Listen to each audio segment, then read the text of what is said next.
ये इस क्लास में हम लोग देखेंगे जैन धर्म के पार्ट 3, मतलब तीसरा वीडियो है यह जैन धर्म का। कितना? तीसरा वीडियो।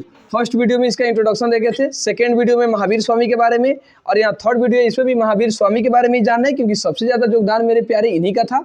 एक और कम से कम इसका वीडियो आपको मिलेगा, तनी तनी पढ़िए, ज़्यादा पढ़ने की जरूरत नहीं है, बस याद रखिए, छोटा छोटा वीडियो रहेगा, चढ़ते आप देख पाएंगे और आसानी से आपको समझ में भी आ जाएगी। तो यहाँ पे बहुत इंपॉर्टेंट बात लिखी गई है जो एग्जाम के पॉइंट ऑफ व्यू से बहुत इंपॉर्टेंट है। तो आइए इसे समझ आते हैं। यह कौन नंबर वीडियो होगा? तीसरा वीडियो होगा जैन धर्म का। सारा वीडियो यूट्यूब पे अपलोड है, देख सकते हैं, ताकि आपको ऑब्जेक्टिव बनाने में कोई दिक्कत ना हो। और शाम में डेली 8 बजे लाइव आना न भूलें। 8 बजे डेली हम लोग हिस्ट्री का ऑब्जेक्टिव देख रहे हैं। चलिए देखा जाए यहाँ पे। तो महावीर स्वामी के बारे में आगे हम लोग सेशन को बढ़ाएं तो देखा गया कि महावीर स्वामी ने सबसे पहला उपदेश राजगीर में दिया था। कहाँ पे? राजगीर में। और अंतिम उपदेश पावापुरी में दिए थे। पावापुरी में इनकी मृत्यु हो गई थी, तो अंतिम उपदेश इनका कहाँ था? पावापुरी में। तो दोनों क्वेश्चन पूछा जाता है कि महावीर स्वामी पहला उपदेश कहाँ दिए थे? तो राजगीर में। और अंतिम उपदेश कहाँ दिए थे? तो पावापुरी में। पावापुरी में इनकी मृत्यु हुई थी, ये भी बात याद रखेंगे, है कि नहीं। चलिए, जब इनको ज्ञान की प्राप्ति हो गई तो इन्होंने पंचायन धर्म दिया। कौन धर्म? लेकिन इसके पहले चतुरायन धर्म दिए थे। कौन? पार्श्वनाथ। कौन दिए थे? पार्श्वनाथ। तो इससे मैं बोलना चाहिए, क्लियर कर देता हूँ, है ना। हाँ चलिए, पार्श्वनाथ दिए थे, है कि नहीं। पार्श्वनाथ चतुरायन धर्म दिए। इसी चतुरायन धर्म में महावीर स्वामी ने एक नया चीज जोड़ दिया, तो पंचायन बन गया। तो अगर आपको चतुरायन याद है तो पंचायन भी याद हो जाएगा। तो देखिए, चतुरायन धर्म और पंचायन धर्म क्या है। पंचायन मतलब झूठ न बोलना पहला, दूसरा धन संग्रह न करना, तीसरा चोरी न करना, और चौथा हिंसा न करना। लेकिन पांचवा इसमें जोड़ दिया गया क्या? ब्रह्मचर्य, जिसका मतलब है विवाह न करना। तो ध्यान देंगे, ये जो 4 गो धर्म था, यह सबसे पहले पार्श्वनाथ दिए थे। लेकिन जब महावीर स्वामी को ज्ञान की प्राप्ति हुई तो इन्होंने इसमें एक नया चीज जोड़ दिया, जिसका नाम क्या हुआ? ब्रह्मचर्य, विवाह न करना। तो यहाँ से क्वेश्चन भी बड़ा प्यारा पूछता है कि पार्श्वनाथ के सिद्धांत में महावीर स्वामी ने नया सिद्धांत क्या जोड़ दिया?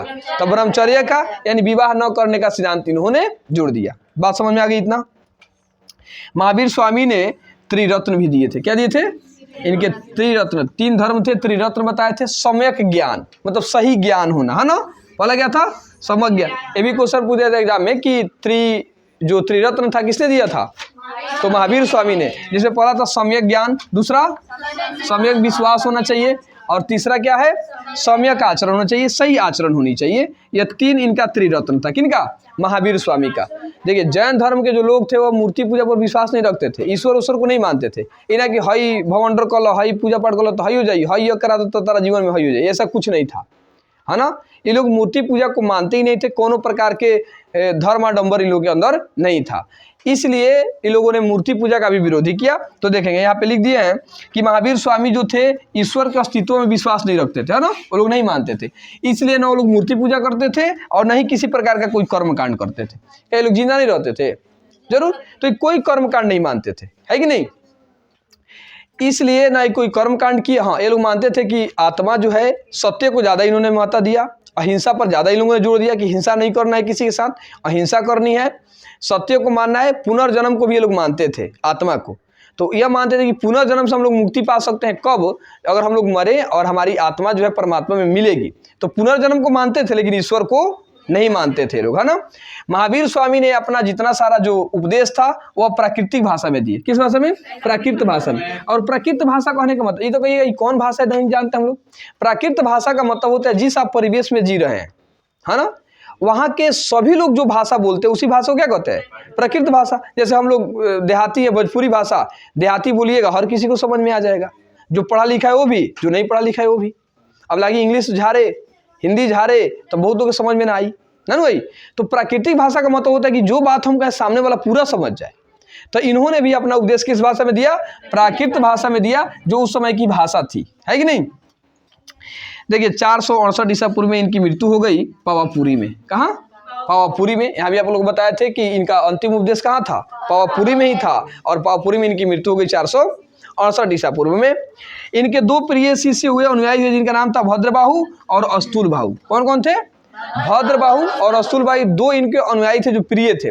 उस समय भगवान महावीर स्वामी की जब मृत्यु हो गई, उस समय 12 वर्ष का काल पड़ा था। उस समय कितने वर्ष का? 12 वर्ष का काल पड़ा।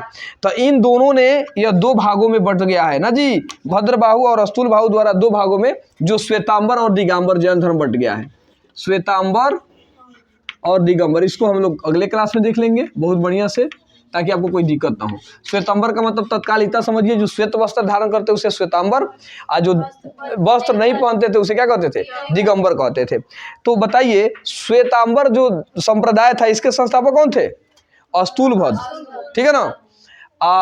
स्थूलबाहु, दिगंबर के क्या थे? भद्रबाहु, है ना। तो इसको हम लोग कल के क्लास में देखेंगे। आप लोग इतना ही रखिए आज इस क्लास में। इतना बात आप लोग को समझ में आ गया भगवान महावीर स्वामी के बारे में? स्क्रीनशॉट ले लीजिए ऑनलाइन वाले, और फिर हम लोग मिलेंगे नेक्स्ट क्लास में जैन धर्म को ही लेकर। तब तक के लिए जय हिंद, जय भारत।